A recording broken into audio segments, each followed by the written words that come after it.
Greetings, good people. Welcome to Who Knows, It's Just Life, the podcast. I'm your host, Kyle. Thank you for fitting me into your day today. On today's episode, I'm going to be talking about the inequity in sports, primarily focused on basketball. And this is a topic I've been thinking about for a while. In fact, the origin of it really started last summer. And I've been thinking about it since then, and I've attended some men's and women's basketball games in this season. And I was kind of thinking about this episode leading up to and really through the NCAA tournament that just ended. And of course, the women's final ended in dramatic fashion. Not only was the game fantastic, but also just the play between Caitlin Clark and Angel Reese and the coaches. Everything was just on a high level. But then, of course, you got the trash talk between Angel Reese and Caitlin Clark, and then Joe Biden's comments and her invitation and whatever. So it blew up kind of around the country anyway. So it's something I probably would have talked about just because of how the final ended anyway. But really, this episode was in the works long before that. And so the first part of the episode is going to be kind of around my initial thinking around sports equity, or the lack thereof, and the perceptions around sports, and why women's sports are at least women team sports are still lagging significantly behind men's sports.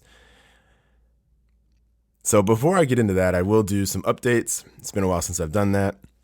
This week was a pretty heavy week in terms of national news and international news, as well as personal news for me, to be honest. I'll talk about that in a second. But I guess the big news this week was that Trump was indicted on charges around, a payoff that was involved in the 2016 campaign. And I saw the headlines, the week before. I think his official indictment was on Tuesday, and everybody was celebrating that he's going to get locked up and whatever. And that's all fine and good. It's really the first of probably a slew of charges that may well be brought upon him. I didn't follow the actual indictment itself on Tuesday. That kind of came and went. I completely forgot about it. But that happened. That's news. Another big piece of news, more on the international scale, is that the Russian government is working with China directly, going to be using the yuan going forward for international trade, which is kind of a big thing for both countries, really. I mean, Russia has been struggling to foster international trade with all the sanctions from the Western countries. And China obviously is always trying to become a bigger player in the world market, and its currency has long been linked to speculation and unfair play and manipulation from its own government. So the idea that Russia and China are joining forces with the yuan is kind of a big deal. I don't know that it'll have a big impact right now, but the U.S. dollar has been getting weaker and weaker over the years. I mean, the euro took a big hit on the U.S. dollar, and just overall, I think that's a pretty interesting play. Obviously the conflict between Russia and Ukraine is a big one, but I don't think global conflicts are going to be, well, at least I don't think they're going to be as militaristic as they've been, the past century. I think economics are really going to be the way folks handle conflicts and, take over power. So that I think that's a big move that, like I said, it might not have implications yet, but we'll see. And then on a personal note, I learned that my registration was suspended. And I'm bringing this up only because it's another example of how simple, benign vehicular issues can become financial burdens. It's just a reminder how predatory the vehicular paperwork industry is. I don't know if anybody calls it that or anything else, but the vehicular paperwork industry is so predatory on people. It's ridiculous. So my situation was basically I had a headlight out, and an officer instructed me to get it fixed. I had a repair order, took care of the repair order, but I didn't officially go through the process of getting the barracks or getting somebody to officially a document that was fixed, and my registration was suspended. And I was driving a couple of evenings ago, and I was pulled over, not for speeding, not for doing anything driving wise that was unsafe or against the law or anything like that. As we all know, cops have those devices on the vehicles that just scan registrations as they're behind people. And he pulled me over only because my registration was suspended. And I didn't realize that I didn't go through the full process. I was like, well, you can see my headlights fixed. I didn't ignore the order. I repaired the vehicle. And technically he could have taken my tags and impounded the car. And thankfully he just gave me a ticket and he was like, just take care of that tomorrow. And I did. But I mean, that ticket is not cheap. And the fact that that is a situation that could cause that much disruption to somebody's life, not only the financial impact of that ticket, which wasn't a small ticket, but also just the idea that in like certain officers and certain civilians might have had a different exchange, and they might have got that car impounded. And I thought of Philando Castile, who lost his life behind the wheel of a car, and he was a victim of the vehicular paperwork industry. I can't remember. I think I heard a podcast. I think it was Code Switch that documented how many cases he had against him, just in terms of like registrations and tickets, and just like if we're talking about real life stuff, that's stupid, like simple stuff. Like nobody's life should be significantly hindered by tickets and whatnot. And I get that they're like, okay, you should pay your tickets, but like not everybody got the money, blah, blah, blah. Like there's a whole bunch of reasons. But the fact that somebody's livelihood in terms of their vehicle could be taken away because of some tickets, it just sounds dumb. Like it significantly impacts somebody's life to that degree. For paperwork, vehicular paperwork is just nonsensical. And so it was kind of a reminder about how jacked up that part of our society is. And I know that can vary greatly from state to state, jurisdiction to jurisdiction, but that came across for me personally recently. So I just wanted to mention that as well. That might be something worth diving into on another episode later. On to the topic of today. I originally wanted to talk about this because my buddy Tony Aldridge, who was on the masculinity episode last year, he and I we have always had good conversations about, all kinds of issues, as you could tell from that episode. He mentioned over the summer that Bill Burr had a stand-up about the WNBA, and actually we'll start it off basically about how women's team sports don't make as much money, and therefore the players don't make as much as men in their respective sports. And I think the initial impetus for that was, I think, a women's soccer player who said something. I can't remember who it was that did that at the time. But anyway, he was responding to that. And his point was basically that the women's sports don't draw an audience, and that men's sports draw an audience, and that's why they don't get paid enough. Like they should have a better product, blah, blah, blah. He mentioned that. And so let me back up. First of all, Bill Burr is definitely a comedian, which means he has a license to say offensive stuff for the purposes of being funny. And so what he's saying has to come with that grain of salt. And I've sat on here and talked about Chappelle before. Comedians have a very difficult job. They have a very important job, honestly, as well in society to give us a reflection of ourselves. However, and Bill Burr, like he'll in his own stand-ups, he'll say, like in his own sets, he'll say he's an asshole. So he's in character when he's delivering these messages and what I'm about to share. And part of it's show, part of it's entertainment.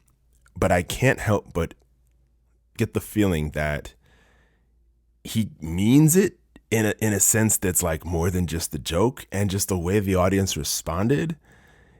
It felt like it was having a harmful implication on the idea of women's sports. And that's why I wanted to talk about it. And that also changed some of my behavior coming into this basketball season. I also, actually even before that, I bought the WNBA season ticket. Like if anybody follows a major sports league, one of the big things is they only show your local home team, throughout the season, and in the playoffs, and for like special games that are nationally broadcast, you can see those, but you have to buy a ticket. So say you live in Chicago, but you want to still watch the Wizards every day or every time they play, you'd have to buy the NBA ticket or whatever to watch your home team, even if you're in another area. So buying that in any major sports team is probably like $100 or whatever, something like that amount. The WNBA, it was like $20, $25, and I was like, I need to just buy this annually, whether I'm gonna watch every game or not. Like, I need to just buy this because that is not that much money, and if I feel like that's something that we could do to just support the league, and I can watch. Like, I don't really have as much of a reason to follow the other teams as much. I tend to be a homer for the most part, so I will watch the Mystics here in the DC area. But yeah, I have had that season pass for the last 2 years since 2021. After Tony and I had the conversation off this Bill Burr thing, I decided to like invest more and pay more attention to the women's game. But anyway, one of the things that Bill Burr mentioned was that, like, just no, he basically was like, why are the female athletes complaining to men when, according to him, he's like, women failed you. Like, well, I got men's sports to attend. Why do I got to come to your stuff too? Like, women should be coming to your games and being excited just the way men go to the men's games and are excited.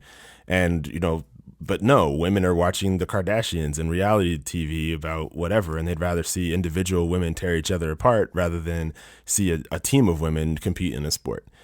And so that's where the advertising dollars go. That's where, like the folks doing this, the folks doing the reality TV shows are getting accolades, are getting money, blah, blah, blah. And meanwhile, our women athletes are making pennies compared to the men in the sporting arenas.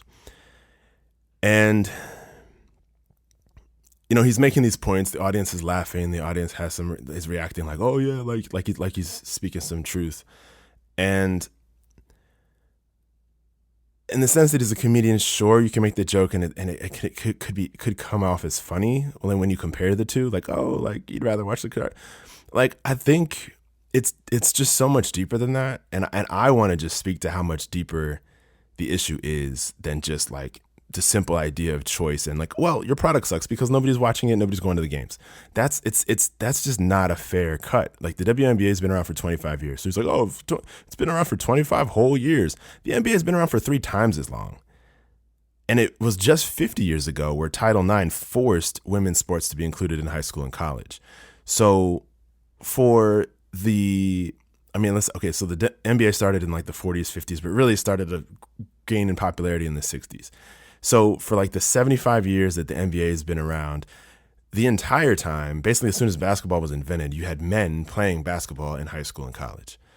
And the number of men or boys and men playing basketball increased as the popularity of the league increased. But that preceded Title IX by pretty much 20 years or more. So not only does the NBA have 50 years on the WNBA, it also has a preceding, 20, 30 years before that, when the game was invented, when men were more likely to play it and watch it and were just primed to embrace the NBA in the 50s and 60s when it started to become popular. So looking at the WNBA 25 years in, 50 years after Title IX, where there's already been a century or more of masculine male dominance and attention and just influence in the sporting arena. Men are the leading consumers of the product, but aren't necessarily the leaders in being athletes. And I think that's evident in just how many women are just athletes in just whatever it is they do, whether it's yoga, whether it's dance, whether it's like just running or swimming or whatever, tennis. I don't know. There's a million ways to be an athlete that isn't basketball, right? Or isn't like a team sport. And women are in the gym just as much as men are, if not more. Women are just as active with just physical activities in general, right? But the idea that the sports mega industry it looks the way it looks is because of the male dominance and the male consumerism that has just been placated by, again, for me, it all comes back to patriarchy. Patriarchy has, put men on top, put women below, and, instilled homophobia and all these other things. And as a byproduct of that, you've got this discrepancy in sports. And so I think I just think it's blatantly unfair and it takes. We need to have a historical lens. We need to have a historical context when we look at the WNBA and its successes. When Bill Burr says, well, women would rather watch this and not watch the WNBA. Yes, but that's also part of patriarchy. Like reality TV, the Kardashians, whatever, they're playing into the patriarchal and playing into certain patriarchal norms, certain patriarchal whatever that is more likely to be accepted in this system, in this worldview for people who have been, conditioned in the way that the system has conditioned us. And it's just unfair to make that joke, honestly. I also reference FIFA. Well, even before FIFA existed, I think it was like the English Football Association for soccer in England. And I think it was in 1921, they literally banned women from playing. And that eventually became the rule that FIFA adopted basically worldwide. So for 50 years, women were literally banned from playing football or soccer, world football, soccer in those countries. So women are going to be athletes the way they're going to be athletes, like I mentioned before, but it's not going to be through soccer. And it's not the female soccer players' fault now that there's been generations of female athletes that just never played or watched football or soccer because it wasn't available to them. It's not their fault that it wasn't available. It's not their fault that there aren't 100-year-old histories of women football players. It's not their fault at all. It's FIFA's fault. And so I think that also applies in basketball and in WNBA locally in the United States. After seeing that, Bill Burr thing, I was like, me as a I guess I'm anti-patriarchal, trying to be, trying to figure out what exactly that means day to day. But like I see that patriarchy as a problem, and I'm trying to figure out how to oppose that in real life, not only in mentality. And so, I mentioned getting the WNBA season ticket thing just to kind of be able to watch any game. I also took the kiddo who's recently said in the last couple of years, he said he's interested in basketball. Took him to a WNBA game, took him to a Mystics game. Actually, I think they ended up beating the Aces, who ended up winning the championship. That's a really awesome game. They have the Mystics in a smaller stadium, which, again, they're not going to draw as big a crowd as the Wizards, even though the Wizards always suck. But the Mystics are a good team. They won the championship a few years ago. But it is a smaller venue. But they packed the stadium. Like the joint was full, and they play music and everybody gets riled up during the breaks in the quarters or whatever. And it was packed. It was a great time. It was a lot of fun being there. And I think the other unfortunate thing is like it's in the middle of the campus that used to be a mental health facility in DC, like starting in like the 1800s, of super creepy vibes there, like just on the campus itself. The stadium is beautiful. Everything there, like for the purposes of that facility, are great, but the surrounding area is just kind of off. And I'm like, I would love for them to revitalize this whole area. And that doesn't mean gentrification in a sense, because really there's not a whole lot going on there anyway. And I would love to see women-owned businesses, bars, whatever, like get there to be some surrounding culture around there, just like they would any other male sporting complex like Nationals Park. They got all this like condos and nightlife places all right around there now. That was gentrification, by the way, so that was problematic. But anyway, here I would like to see them like beef up this area surrounding the Mystics home stadium. So also later, coming into the college football season in the NBA, I took the kid to see an NBA game. Saw the Sixers come to DC, and that was an awesome game. DC won that one too, which was great. Some of the kiddos' friends came to check it out, and it was great. We actually we had like the legacy tickets or something like that. They had a promotion where it was like $12.50 a ticket. We were up in the 400 section, so we couldn't really see as well. That's the other thing. The WNBA tickets are cheaper. Again, sadly, I'm gonna talk more about that in a second. But the stadium is smaller, but you're closer to the action. You feel it's a more intimate connection with the players. You're just drawn into the action more. Whereas at the Verizon Center, which is called something else now, but 400 in the 400 level sections, like you can still see like the game is still entertaining to watch, but like it's relatively far away, and with kids you can understand if they get a little distracted here and there. It's like I get it. So yeah, so just comparing all those experiences, I mean, like, I just think the Mystics are a better draw for, especially for kids. Like I said, there's more intimate, more way to it's cheaper for them to like get that intimacy. Whereas to go to an NBA game and get that same level of intimacy with the players, get that close, it would cost probably like $200 or $300 for just me and a kiddo to go, just on tickets. Not even like if I was going to get snacks or whatever. So then cutting into the first quarter of the year, conference play starts to kick in with the basketball teams, and I went to University of Maryland, so I'm watching both the men's and the women's, and my uncle's big into the sports too, so we just been watching it, ramping up as the season kind of wore on. And the men Terps were playing pretty well. Like they were decent. They started off ranked. They sucked in December, and they started to turn it on coming into the end of the year. And they eventually did get ranked, and they had a decent season. But the women were just amazing, pretty much all year. And we saw them play ranked Ohio State at home, and they killed them. Like I think it was like 90 something to 54 or whatever. One thing I want to shout out about that game is that Francis Tiafoe, who's from College Park, he made it to the semis in the U.S. Open for tennis and men's tennis. He and his girlfriend, a couple friends, like they were there, and I like they were on the court a little bit during intermission, I think at halftime, and then we saw them. They were just sitting not far from us, and it was just dope to see a young black man who's like, cracking into the top of his field with his girl and with his friends, watching the Lady Terps do their thing. Like I love seeing that, by the way. So shout outs to Big Foe for supporting that. So my uncle and I, we saw that Ohio State game, and Ohio State was ranked. They got a good squad too.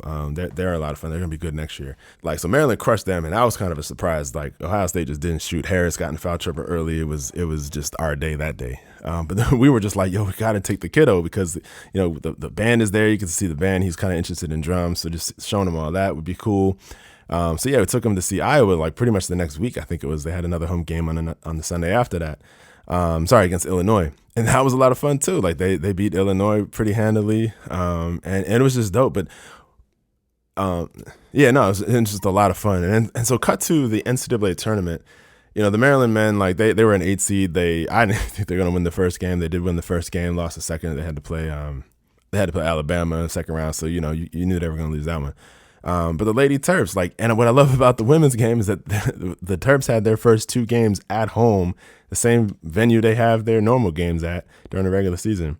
So for their second round of the NCAA tournament, I was looking to get tickets.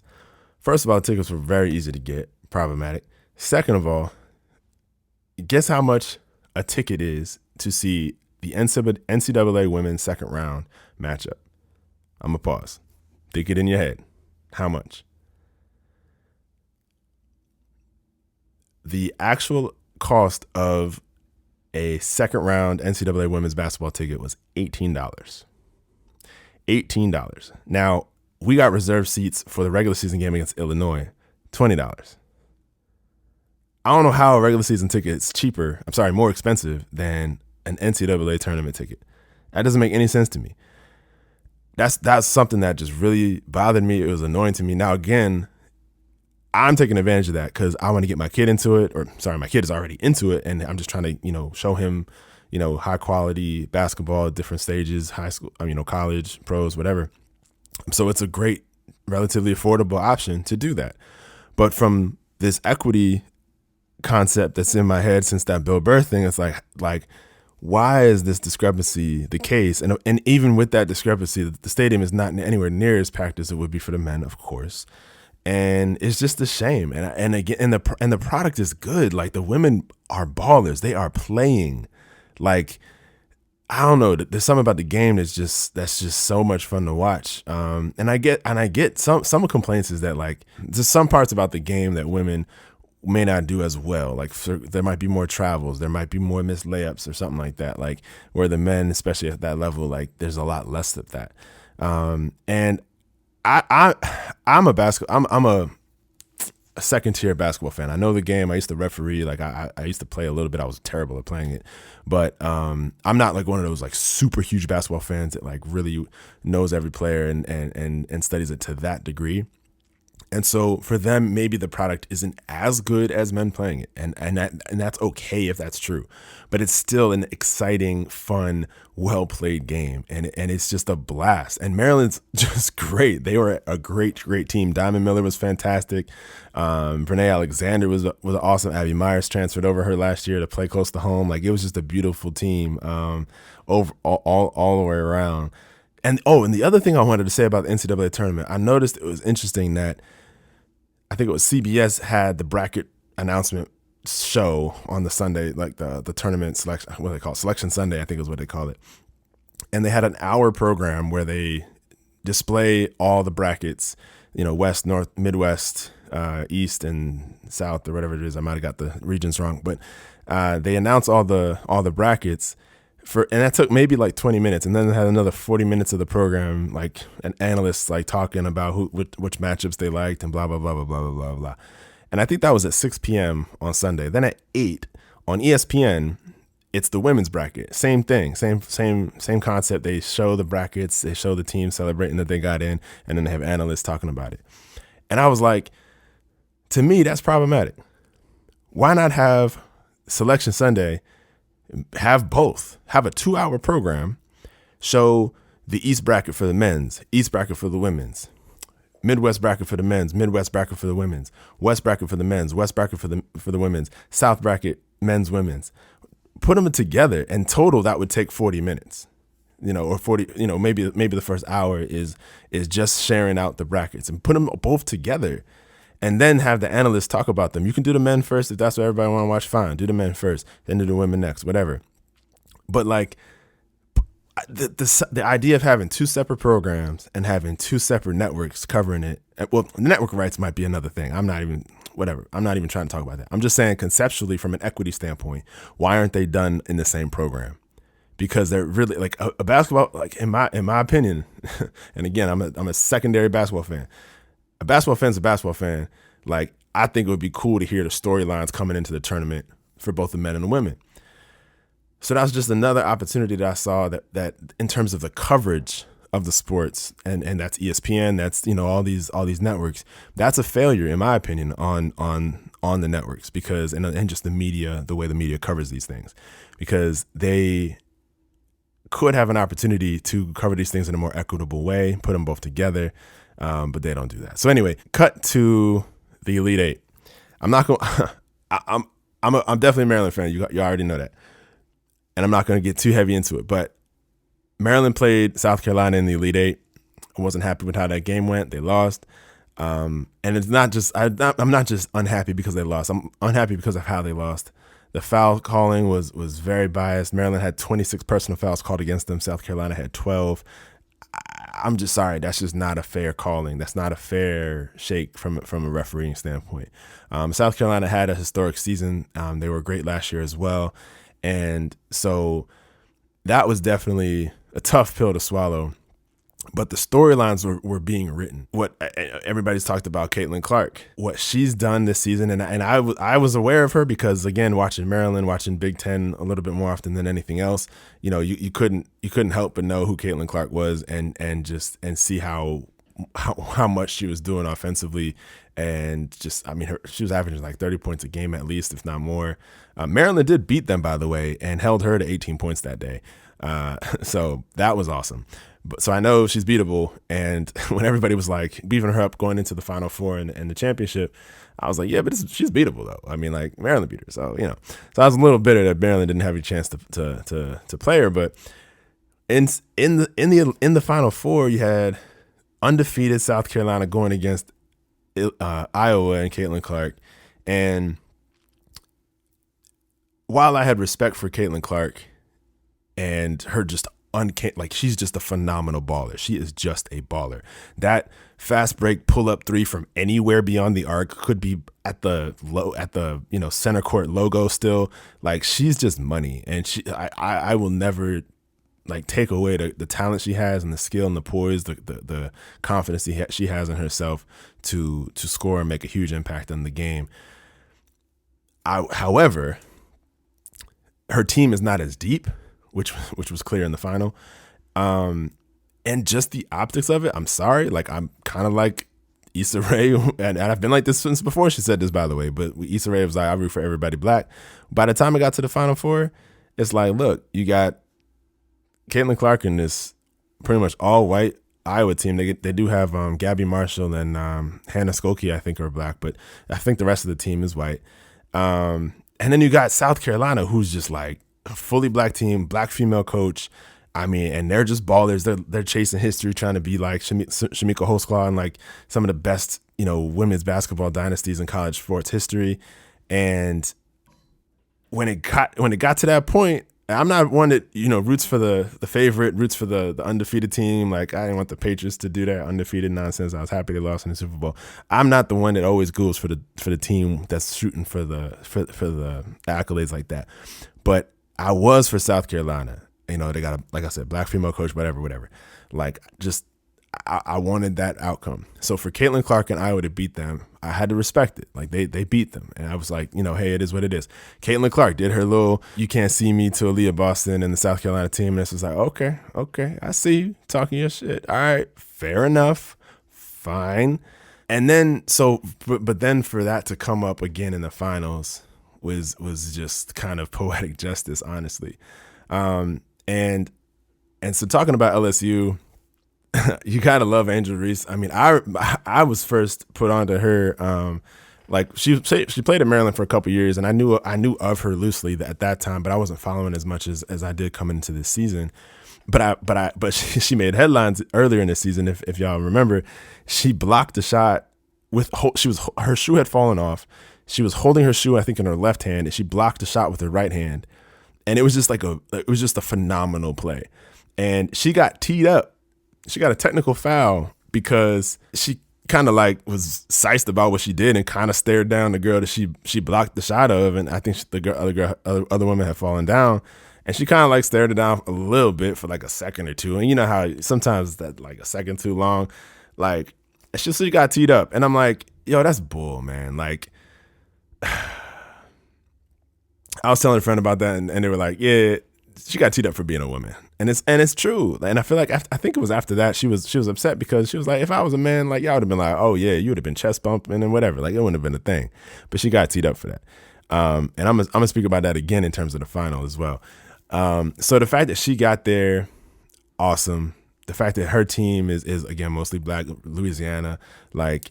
Kim Mulkey's a character. I'm not, she's all right, but the fact that the players kind of joined together and took over and had the chemistry they had, I was definitely rooting for them in the final as well. So yeah, the final itself was a great game. I mean, they had a stat up there that Caitlin Clark's average distance from three was like, I think almost like 26 feet away, which is way beyond the arc. And just like, and she has vision too. There was one game where she contributed to like, I don't know, 70 of their 90 points in the game through assists or points directly. So again, her skill and her ability to dominate a game cannot be overstated. But I will say that Angel Reese is maybe better just in the sense that she's more well-rounded. I mean, she's a rebounder. She plays down low. She blocks, as I already mentioned, even without a shoe. And so, but that team is so deep. So both teams got into foul trouble early, which was kind of whack.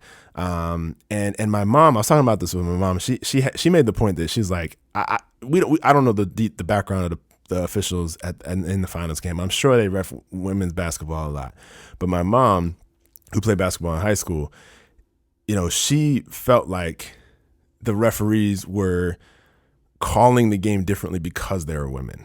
In the sense that like calling fouls that are like, if it's a physical game, right? And I mean, in this day and age, it's a physical game, whether you're a man or woman, doesn't matter. It's a physical game. And my mom kind of felt like they were calling the game as though like, oh, you got to protect the women. Like, oh, you can't have two hard fouls, or you can't, so any little touch was called as a foul. And it's just like, have you been watching women's basketball for the last, like, it's a physical game. These women can play. And there's some physicality to it. You don't have to call all these little fouls. And I think, both teams had close to 20 fouls in the final, which was a bit much. And the refs kind of inserted themselves into the outcome a little bit too much. And I would agree with that. But this is how LSU won, though, because while stars were resting. Angel Reese was out, I think, the entire second quarter, if I'm not mistaken. Jasmine Carson, sadly no relation, she was a beast. She got 21 points in the first half, which basically is how LSU, was able to have a stronghold on the game even without some of the stars playing. So that they won off their depth and they won off the well-roundedness of their players. So, that was just a really phenomenal final. I'm glad that it was as good a game as it was. I mean, they scored a 102, I think it was. The final score was like 102 to 80 something. So it was just a great final, and it was exciting. I'm hoping people that don't normally watch basketball watched. I'm hoping that men who tend to watch male basketball and don't tend to watch women basketball watch the Final Four and the finals, because they were great products. So my friend Shamia sent me an article. So okay, now circling back to the original point I was talking about, or the original point that Bill Burr mentioned in his little stand-up about nobody coming to the games, nobody watching the games, whatever. My friend Shamia sent me an article leading up to the Final Four that said that the average price tag to see the men's Final Four was down like 91% compared to last year. And I think that's partly because of just the teams that ended up making it. I'm a fan of Wilbon and Tony Kornheiser. Michael Wilbon and Tony Kornheiser on Pardon the Interruption on ESPN. They're longtime DC sports writers and stuff. They spend a lot of time here in DC doing sports, and they've been on PTI for years now. I'd like to check in on them.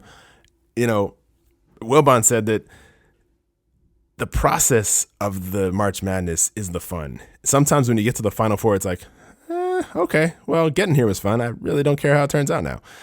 He kind of felt like that. And I think that's why the men's tickets were just not as hot a commodity as they were the year before. Conversely, the women's skyrocketed compared to last year. So I think the average ticket for a women's game was higher than the average ticket for a men's game in the Final Four. So I think the Miami UConn game was at like $234, whereas the women's average Final Four seat was like $331. So so Bill Burr's big, nobody goes to the games, nobody wants to see you play. Yeah, well, that changed, at least for this Final Four in the finals. So hopefully that's a sign of things to come in the future. I hope a lot of the buzz that happened around the Final Four and the finals for the women's side translates into additional interest in the WNBA. We got Brittany Griner back as well. So there's a lot of Candace Parker still playing. There's a lot of big, and Candace Parker joined the Aces too, which is kind of like, KD going to the Warriors. Like, this is a big move. There's like super teams in the WNBA now, plus a very talented draft class coming in. So it should be an exciting WNBA season coming up. And first of all, I like that the WNBA starts in May as the NBA is winding down. Or NBA is still in its playoffs, but those of us in DC ain't got nothing to watch. so I hope we pull up to see the Mystics. I mean, the Mystics, like I said, are a great team. We'll see where Diamond Miller lands, our Maryland Terp, see where she lands. But anyway, I hope that these trends continue. I hope that the women's game continues to get more popular. I'm hoping that men and women both, find themselves entertained by this and whatnot. I think it'll take time to regain a cultural stronghold for women in sports, especially team sports. I mean, individual sports is a little different with like tennis and golf a little bit, and track and field. Those sports I think are, and in the Olympics we see like gymnastics, we see figure skating, stuff like that. I think we're somehow more, accepting of individual women's sports for some reason. It's kind of a strange thing. But yeah, I hope that there's more fervor going into women's sports thanks to this finals. One thing I also want to mention, which was not the original point of this episode, was just the racial dynamics of the way the finals and Final Four panned out. Now, I mentioned how I was definitely rooting for South Carolina as a more black team. No disrespect to Caitlin Clark and her awesomeness, but I'm rooting for the black team. I already mentioned that, but the fallout of the finals, though, the fact that they were calling Caitlin Clark a competitor, blah blah blah, but when Angel Reese did the you can't see me gesture and pointing to her ring to the Iowa team, once it became clear that the LSU was going to pull this off, people were calling Miss Angel Reese classless. So on that topic, I want to cite an Instagram post by Ashley Fennell, who is a Black womanist therapist and owner of Eclectic Evolution Counseling. I also got to give a shout out to Tony Aldridge's wife for putting me onto her Instagram page. Ashley's Instagram is at So Sweet Amore 09. That's SOSWEETAMORE 09. And that's Miss Ashley Fennell on Instagram. She had a post about this, and she hit the nail on the head on a few of these issues. One, she said that the "you can't see me" gesture is a Black thing. Like that is another one of those things that we come up with, these, whether it's a saying, a dance, a move, a gesture, shit talk, whatever it is, we come up with stuff, and then, white people wind up using it. And, that gesture that she's been using this season, which, by the way, I don't think it was the first time she did it against South Carolina. Angel Reese had every right to talk that smack right back. Because first of all, it's a Black thing that Black folk made that in the first place. And who won the championship? LSU did. So Ashley definitely removed any doubt in anybody's mind, hopefully, that gesture was appropriate. Anybody saying it was inappropriate has some ulterior motives, which he also spoke to.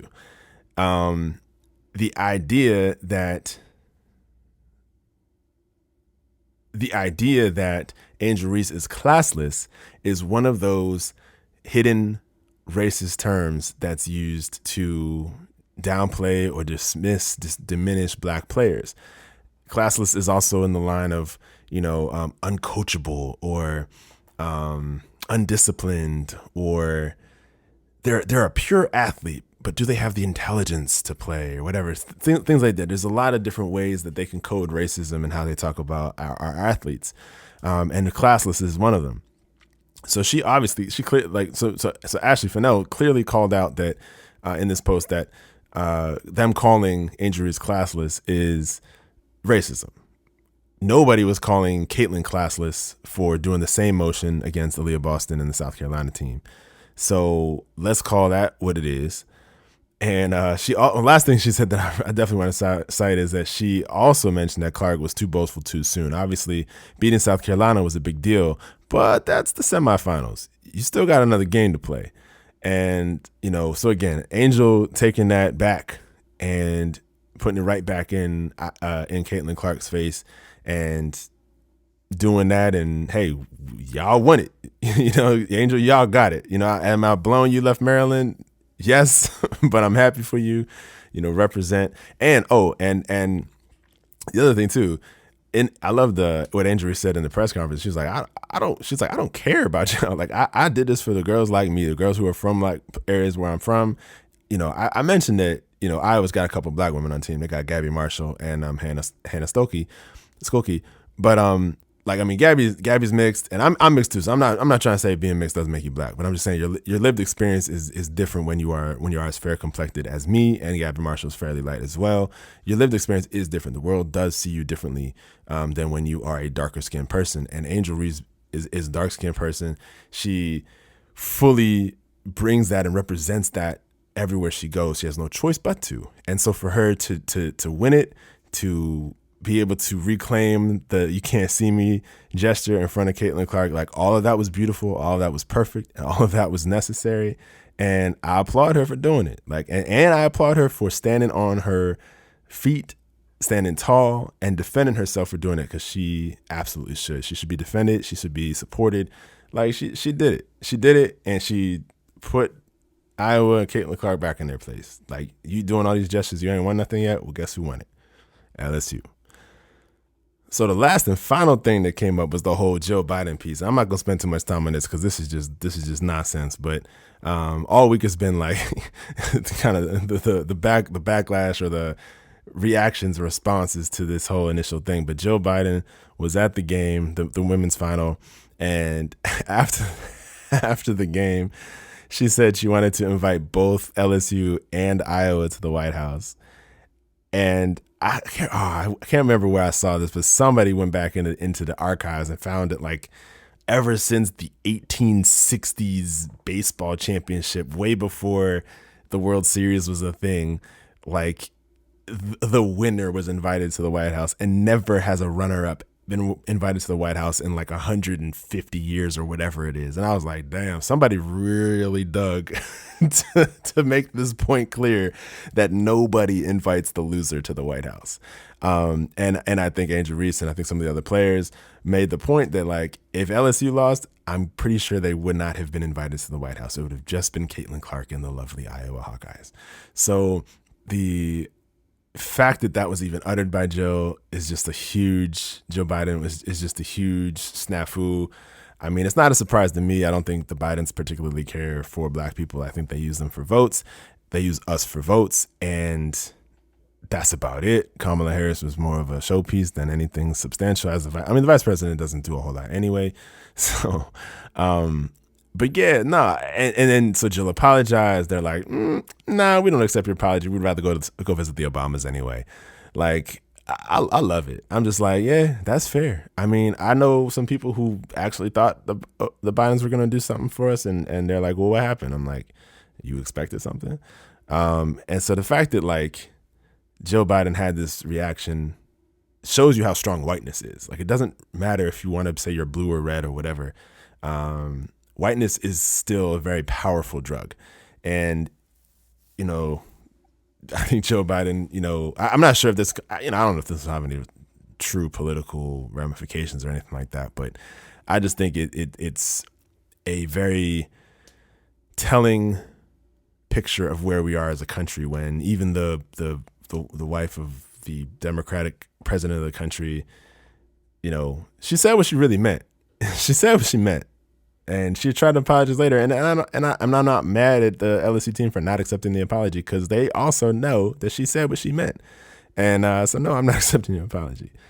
So anyway, that is the episode that I wanted to share today. I encourage everybody to really analyze their sports watching habits, their sports attendance habits and stuff like that. And if you don't already, watch the women's games. Like, they are exciting. They're fun to watch. And unfortunately, they're cheaper to attend to. So, like, if you're looking for something to do with the family, take them to a game. I'm hoping it's not this cheap forever, because, again, these women need to get paid. The whole reason Brittany Griner was even overseas in the first damn place is because she don't get paid enough here, and has to go elsewhere. And this is true she's not the only one. Women all over the WNBA are playing elsewhere on the off season to make money, and that's just not okay. Like, we need to be supporting our women athletes. And I think the media needs to do a better job of equating the two sports as well. I mean, the WNBA needs to be on, like, way more than it is during the summer. I mean, we got baseball. Not a lot of people like baseball, so put the WNBA out there. Like, I mean, it's got to be out there way more. You know, force the issue. Like, we got UFC out there. You've got, like, I remember walking into a bar and I saw a rugby match. Like, you know, rugby is a great sport, but it's not necessarily a United Statesian sport. So, you know, we could do a better job pushing women's sports. That includes collegiate softball, which I saw there was a game on today I wanted to catch. And that also includes women's soccer. And I have been seeing a lot more with the women's national team coming up. We got a World Cup coming up soon. So yeah, like, I think we're getting there. But yeah, as listeners, as myself included, like, let's analyze and assess how we engage with sports. If we're a sports type person, are we being equitable with that attention? All right, y'all. Thanks for listening to this episode of Who Knows It's Just Life, the podcast. I'm your host, Kyle. I appreciate you listening. Before I close today, the song I'm rocking to today, I'm gonna sneak in two songs that I'm rocking to today because I can, and also because it's been a while since I've done that. I've had a couple of guests recently, so I haven't even given you my own songs I'm rocking to. I think I've done it like maybe the first episode this year. That was it for the last, I don't know how many episodes. So the songs I'm rocking to today are, the first song is PME, which stands for Protect My Energy by Danielle Glisper. This song just hit my spirit. She basically talk about, like, you know, if it, what she say? It starts off with, like, keep your distance if you don't mean me well. It's just about like protecting her energy and all that. And I'm just like, yo, that is my theme song for the rest of this year, if not the rest of my life. Like, it's just a beautiful song. Her voice is amazing. The production is on point. So big ups to Danielle Glisper on that song. And then the second song, I put on some like a dance hall, not a dance hall. I put on a roots reggae mix on Spotify. And, you know, it's a lot of good cuts on there, but one caught my ear. It's not even a new song. It's by Yanis Odua, who is a French reggae artist. And the song is called Rejoindre Vert, I think. I don't speak a lick of French. I have no idea if I'm saying that right. It'll be in the show notes.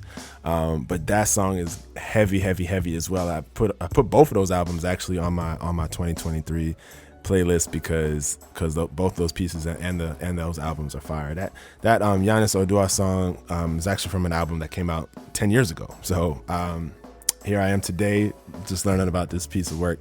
Great songs, both of them. All right, y'all, if you'd like to reach me, you can get at me on Instagram at RealDadult. That's RealDadult. You can let me know what you think about this episode or any prior episodes. Also, if you have any ideas for future episodes, I'm happy to hear those as well. I hope to catch you here next time. Until then, be safe, be well, peace.